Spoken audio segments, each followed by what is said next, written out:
আজ হঠাৎ প্রিয় মানুষটার আইডিতে ঢুকলাম।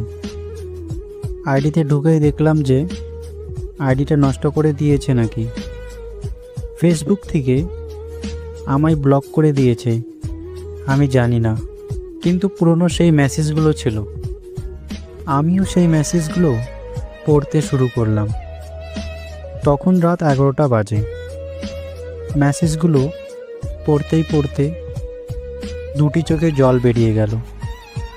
আর আমি ভাবছিলাম আমাদের সম্পর্কটা কতই না ভালো ছিল। যখন মেসেজে শেষ পর্যন্ত এসেছি তখন আমি কিছু বুঝতে পারছিলাম না। সে আমাকে এমনভাবে ছেড়ে চলে গেল যে তার কিছু ভুল ছিল না। যাই হোক, ভুল আমারই ছিল। তুমি আমাকে শাস্তি দিতা, আমি মাথা পেতে নিতাম। তাই বলে কি তোমাকে বিয়ে করা অনেক জরুরি ছিল?